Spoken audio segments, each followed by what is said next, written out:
Dear students, after understanding the dynamic stability of the distinct real root case, now we'll talk about the dynamic stability of equal real roots. Let us see. As we remember that they are also known as repeated real roots, so we can use the same term. So we have this re-noting of the time path जिसके अंदर हमने जो final result है हमारे पास time path का वो हमने note किया है। दो हिस्से होते हैं जिसके एक होता है कम्प्लीमेंट्री फंक्शन और दूसरा होता है पर्टिकुलर इंटीग्रल। पर्टिकुलर इंटीग्रल की अगर हम बात करें तो इसके तीन केसेस होते हैं जो हमने यहाँ पर तीनों लिखे हुए हैं। If we talk about the complementary function, ये हमारे पास इस फॉर्म में होगा जिसमें ये एडिशनल टी मल्टीप्लाई हो रहा है। तो हम ये डेविएशन का कंपोनेंट है जिसे चाहते हैं that it should fade away, और उसके लिए हम इसे चाहेंगे कि ये मिटिगेट हो जाए। और अब हम इसकी डिकम्पोजिशन करने लगे हैं। आर्बिट्रेरी कांस्टेंट है हमारे पास दो, उनके साथ एक्सपोनेंशियल एक्सप्रेशन है जिसमें आर है और इंडिपेंडेंट वेरिएबल टी है। यहाँ पर भी ऐसा ही है और यहाँ पर इंडिपेंडेंट वेरिएबल मल्टीप्लाई हो रहा है। तो this is the decomposition of overall deviation component that is Y C. हम जानते हैं कि A3 और A4 की जो वैल्यूज़ हैं ये इनिशियल कंडीशन पे डिपेंड करती हैं, क्योंकि A3 और A4 जो आर्बिट्रेरी कांस्टेंट है वो डेफिनेटाइज होते हैं by using the initial condition. T जो है इंडिपेंडेंट वेरिएबल है जो स्पैन करता है 0 से इन्फिनिटी तक। Definitely time passes by. Deviation from equilibrium will depend on root R. So हमारे पास फाइनली जो चीज़ रह जाती है वो रूट है आर, जिस पे ये सारी डिपेंडेंस होगी।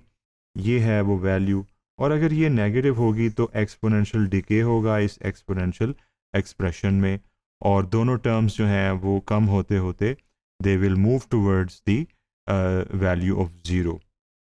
तो ये हम चीज़ जो है इसको न्यूमेरिकली भी देखेंगे। प्राइमरीली हमने इन्हें नोट कर लिया और ये भी बता दिया कि ये एक्सपोनेंशियल डिके होगा if both of the terms are getting decayed because of the negative value of R. तो यहाँ पर एक और एहतियात की बात यह है जो यहाँ पर इस पैराग्राफ में लिखी है कि जो दूसरी टर्म है जो A4T के साथ मल्टीप्लाई हो रहा है और एक्सपोनेंशियल टर्म है, वो इसमें आपको चूंकि टी नज़र आ रहा है और T can make us think कि ये टी होने की वजह से एक्सपोनेंशियल एक्सप्रेशन का असर नहीं होगा, एक्सपोनेंशियल डिके नहीं होगा। बट ऐसा नहीं है। एक्सपोनेंशियल एक्सप्रेशन थोड़ा स्लो डाउन हो सकता है बिकॉज हमारे पास टी मल्टीप्लाई हो रहा है, जो जैसे जैसे टाइम गुजरेगा टी की वैल्यू बढ़ेगी। लेकिन है ये एक्सपोनेंशियल डिके, इसीलिए it will eat away this term on the overall side, और इसका आंसर भी कम ही होगा नो मैटर इसमें टी मल्टीप्लाई हो रहा है। क्योंकि टी एक पॉजिटिव वैल्यू है इसलिए हम इसे न्यूट्रल मल्टीप्लायर कहेंगे, क्योंकि ये मल्टीप्लाई होकर कोई चेंज नहीं लाता, यानी कि प्लस साइन को नेगेटिव नहीं करता एंड वाइस वर्सा नहीं करता। तो इसलिए ये प्रोसेस ऑफ डिके को रिवर्स नहीं करेगा और it will just play a neutral role there. Eventually दोनों सम्स जो हैं वो एक्सपोनेंशियल डिके का शिकार होंगी, दोनों टर्म्स, और उनका सम भी एक्सपोनेंशियल डिके होगा। लेकिन यहाँ पर इन चीज़ों को बेहतर अल्फाज में लिखा हुआ है। टी को हमने कहा कि वो 0 से इन्फिनिटी तक होता है। न्यूट्रल मल्टीप्लायर कहते हैं बिकॉज ये साइन चेंज नहीं करता, सिर्फ मल्टीप्लाई होता है, और जिसके साथ मल्टीप्लिकेंट के साथ मल्टीप्लाई होता है वो है ये टर्म जो कि एक्सपोनेंशियल डिके की तरफ जाएगी अगर आर नेगेटिव होगा। तो ये है कंडीशन ऑफ कन्वर्जेंस जो कि हम समझ सकते हैं with the help of the numerical table जो कि अब हम देख रहे हैं। इसमें हमने दो पॉसिबिलिटीज़ कंसिडर की हैं। लेफ्ट हैंड साइड पर जो केस है उसके अंदर जो रूट्स हैं वो दोनों पॉजिटिव हैं, r इज़ इक्वल टू 3, और यहाँ पर r इज़ इक्वल टू -3।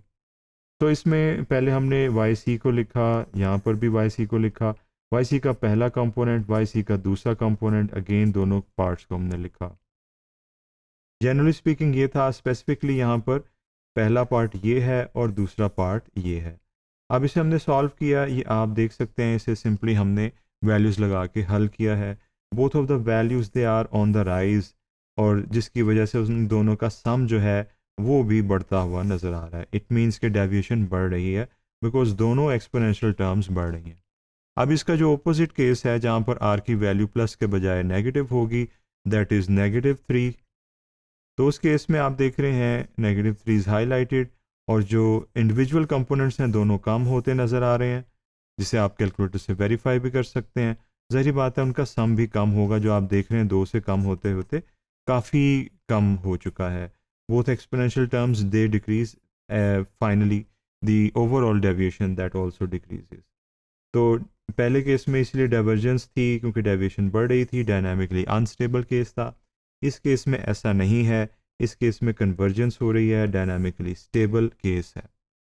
तो ये कंडीशन हमने बोरो कर ली और फाइनली हम ये कह सकते हैं कि dynamic stability is likely to happen if the value of r, that is the root, is negative.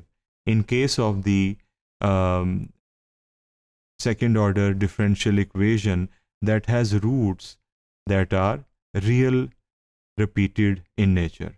Thank you.